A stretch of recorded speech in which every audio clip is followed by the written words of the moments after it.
বর্তমান বিশ্বে আকাশযুদ্ধে এগিয়ে থাকতে স্টেলথ ফাইটার প্রয়োজন। তবে hello guys, welcome back to our channel. आज की वीडियो वीवर बांग्लादेश के लिए बहुत बड़ी गुड न्यूज़ है। बहुत बड़ी ऑफर आई है तुर्की से। तुर्की ने TFX के फाइटर जेट बांग्लादेश को देने का फैसला किया है। बहुत बड़ी ऑफर की है बांग्लादेश को, तो ये बांग्लादेश के लिए बहुत बड़ी बात है। तो वीवर, अभी तक आप लोगों ने चैनल को सब्सक्राइब नहीं किया हुआ तो प्लीज जल्दी से हमारे चैनल को सब्सक्राइब कर लीजिएगा। तो बिना टाइम वेस्ट किए वीडियो को शुरू करते हैं। क्या बात है, जबरदस्त। বর্তমান বিশ্বে আকাশযুদ্ধে এগিয়ে থাকতে স্টেলথ ফাইটার প্রয়োজন। তবে পৃথিবীর হাতে গোনা কয়েকটি দেশ স্টেলথ ফাইটার তৈরি করতে সক্ষম হয়েছে। তার মাঝে মার্কিন যুক্তরাষ্ট্র, চীন এবং রাশিয়া উল্লেখযোগ্য। তবে স্টেলথ ফাইটার প্রকল্প নিয়ে কাজ শুরু করেছে এমন একাধিক দেশ রয়েছে। তার মাঝে তুরস্ক একটি। দেশটির সর্ববৃহৎ aviation company Turkish aerospace industry নির্মাণ করছে TFX ফাইটার, যা সফলতার কাছাকাছি রয়েছে। তুরস্ক চায় তাদের ঘনিষ্ঠ একাধিক মিত্র দেশ এই প্রকল্পে যুক্ত হোক। এজন্য বাংলাদেশকেও প্রস্তাব করা হয়েছে। তুরস্কের TFX ফাইটার কতটা শক্তিশালী হবে এবং বাংলাদেশের অন্তর্ভুক্ত হওয়া উচিত কিনা তাই তুলে ধরবে আজকের প্রতিবেদনে। 2010 সালে তুরস্ক একটি পঞ্চম প্রজন্মের যুদ্ধবিমান তৈরির কাজ শুরু করে, যার অফিসিয়ালি উন্মোচন করা হয় 2015 সালে।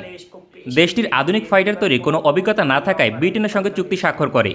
এই চুক্তির আওতাধীন BAE সিস্টেম প্রযুক্তিগত এবং ইঞ্জিনিয়ারিং সুবিধা প্রদান করবে। পঞ্চম প্রজন্মের ফাইটার প্রকল্প 2019 সাল পর্যন্ত রিসার্চ অ্যান্ড ডেভেলপমেন্ট সঠিক পথে ছিল।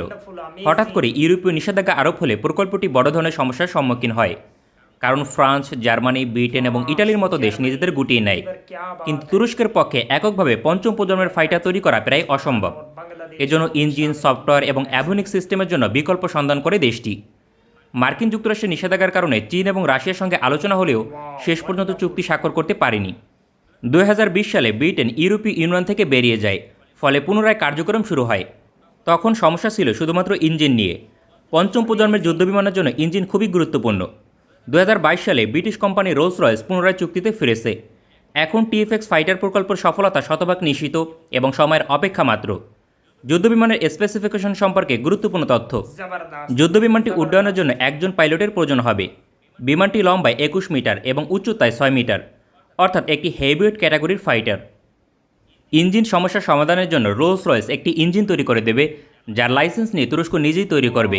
প্রতিটি যুদ্ধবিমানে 2টি করে ইঞ্জিন থাকবে, যার থ্রাস্ট সর্বোচ্চ 120 কিলোনিউটন, সর্বোচ্চ টেক অফ ওয়েট 27,000 কেজি বা 60,000 পাউন্ড পর্যন্ত। সর্বোচ্চ গতি হবে ম্যাক 1.8, ঘন্টায় 2200 কিলোমিটার পর্যন্ত। Combat range 1100 kilometre. Service ceiling 17,000 metre, অর্থাৎ সর্বোচ্চ 55,000 ফিট উচ্চতায় উড্ডয়ন করতে সক্ষম। উপরিক্ত বিবরণ অনুযায়ী এটি পৃথিবীর সবচেয়ে আধুনিক এয়ার সুপারিটি ফাইটারগুলোর একটি হবে কিনা তা বলা কঠিন। একটি ডাবল ইঞ্জিন বিশিষ্ট পঞ্চম প্রজন্মের যুদ্ধবিমানের সর্বোচ্চ গতি খুবই কম।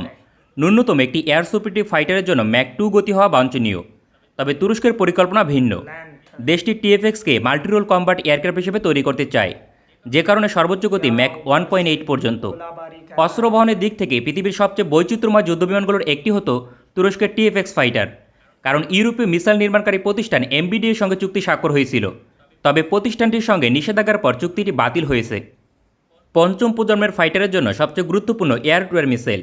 লং রেঞ্জের এয়ার টু এয়ার মিসাইল হিসেবে গগদুগান মিসাইল অন্তর্ভুক্ত হবে, যার রেঞ্জ বর্তমানে 65 কিলোমিটার। তবে এর আপগ্রেড সংস্করণ হবে 120 কিলোমিটার রেঞ্জের। দেশটি ব্রিটেনের সঙ্গে মিলে এই মিসাইল প্রকল্প এগিয়ে নিতে চায়। পূর্বে ইউরোপীয় মিটিউর মিসাইল অন্তর্ভুক্ত করার পরিকল্পনা ছিল, যা পৃথিবীর সবচেয়ে আধুনিক এয়ার টু এয়ার মিসাইল। তবে ভূমিতে আক্রমণের জন্য সোম ক্রুজ মিসাইল ব্যবহার হবে। এই ক্রুজ মিসাইল পৃথিবীর প্রথম সারির একটি, সুতরাং এর পারফরমেন্স নিয়ে প্রশ্ন তোলার সুযোগ নেই। রেঞ্জ হবে 250 থেকে 290 কিলোমিটার পর্যন্ত। ভবিষ্যতে এই মিসাইলের রেঞ্জ 600 থেকে 800 কিলোমিটার পর্যন্ত হবে, ফলে প্রতিপক্ষের অনেক গভীরে হামলা করা সম্ভব। সোম ক্রুজ মিসাইল একই সঙ্গে মেরিটাইম মিশনে কার্যকর। ভূমিতে আক্রমণের জন্য বিভিন্ন ধরনের গাইডেড এবং নন গাইডেড বোমা ব্যবহার হবে, যার ওজন 250 থেকে 1000 পাউন্ড পর্যন্ত।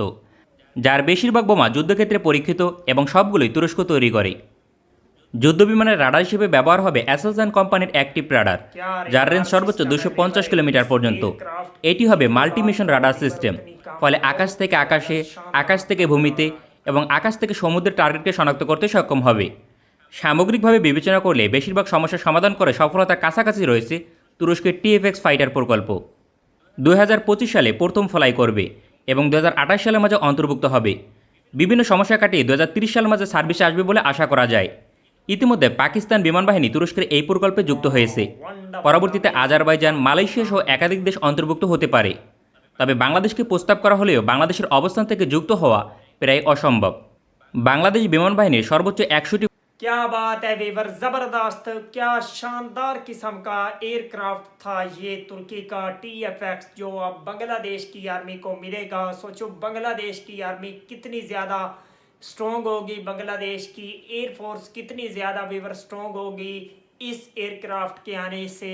बांग्लादेश को हमेशा ही तुर्की सपोर्ट करता है और इस जैसे ख़ास किस्म के एयरक्राफ्ट दे रहा है तुर्की बांग्लादेश को। ये बांग्लादेश के लिए बहुत बड़ी बात है।